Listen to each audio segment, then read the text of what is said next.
7 pessoas já se recuperaram da doença, número que corresponde a 40% do total de casos. A Organização Mundial da Saúde já registra 5.600.000 casos confirmados de coronavírus. Segundo a entidade, os Estados Unidos continuam como a região mais atingida, 1.800.000 contaminados. Nesta semana, o país atingiu um número assustador, 100.000 mortes pela Covid-19.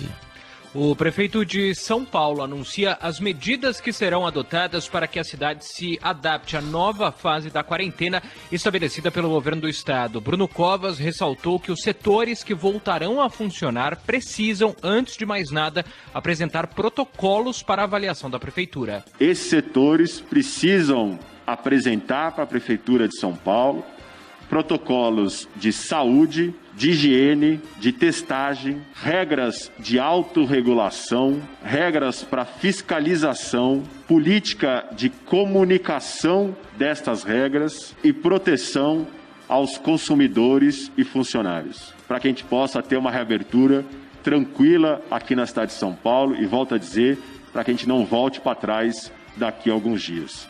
Informações agora do norte do país com Thaís Gama. O prefeito de Manaus, Arthur Virgílio, pede cautela na reabertura parcial do comércio na cidade.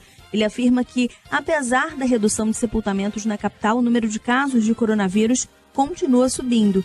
A declaração se deu na reunião entre os poderes em que o governador do Amazonas, Wilson Lima, anunciou o plano de retomada das atividades não essenciais a partir do dia 1º de junho. Nesta data, voltam a funcionar parte do comércio, além de igrejas e templos.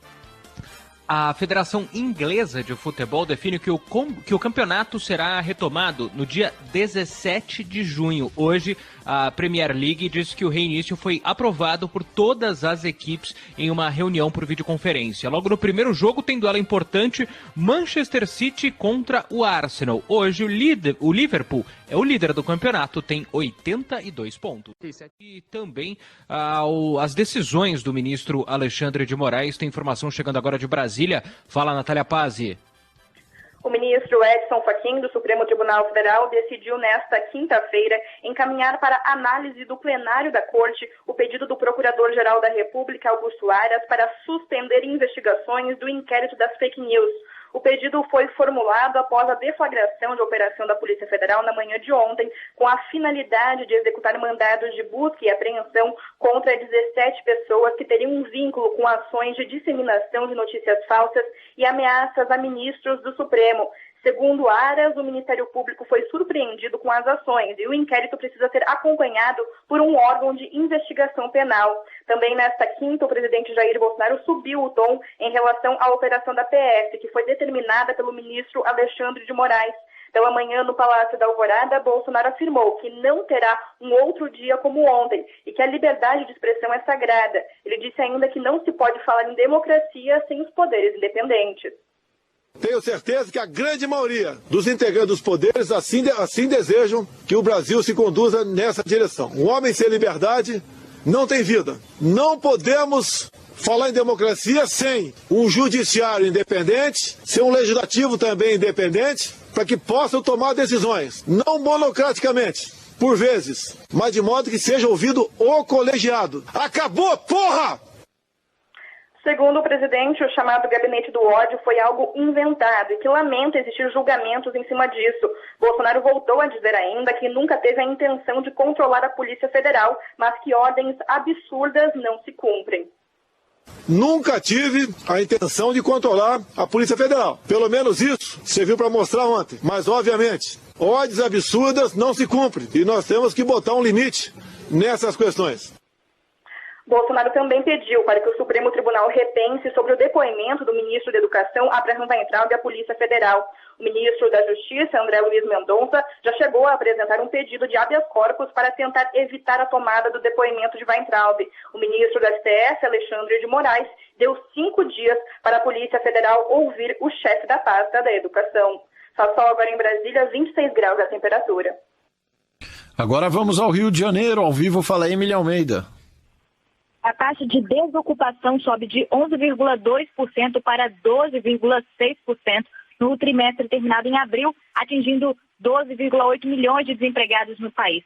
São 898 mil pessoas a mais à procura de trabalho, de acordo com a Pesquisa Nacional por Amostra de Domicílios Contínua, divulgada pelo IBGE hoje. A população ocupada teve queda recorde de 5,2% em relação ao trimestre encerrado em janeiro, representando uma perda de 4,9 milhões de postos de trabalho, que foram reduzidos a 89,2 milhões. Deste modo, quase metade da população em idade para trabalhar não tem uma ocupação atualmente. A analista do IBGE, Adriana Berengui, destaca que as reduções nos níveis de emprego foram generalizadas. Seja em termos de atividade econômica, de 10 atividades, 7 tiveram quedas acentuadas. Ela também foi observada entre trabalhadores por conta própria, com carteira, sem carteira, empregadores, enfim, uma amplitude bastante importante desse movimento de queda da ocupação. A queda no número de funcionários sem carteira assinada foi a maior em relação ao trimestre anterior, de 13,1%. Também caiu em 4,5% o número daqueles com a documentação do setor privado e em 2% no número de trabalhadores informais. Estão na informalidade 38,8% das pessoas ocupadas no país, um contingente de 34,6 milhões de pessoas. O único tipo de atividade que teve aumento de vagas foi o grupo composto pela administração pública, defesa e seguridade social, educação, saúde e serviços sociais, com 1,8% mais ofertas.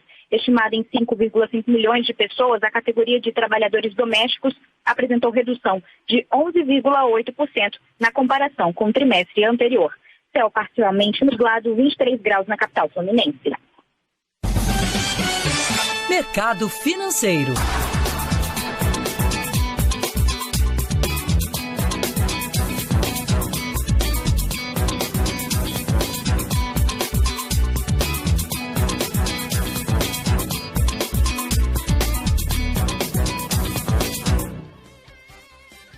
São Paulo praticamente estável em 0,08% de queda. Já no mercado de câmbio, o dólar sobe 0,5%, vale agora R$ 5,31.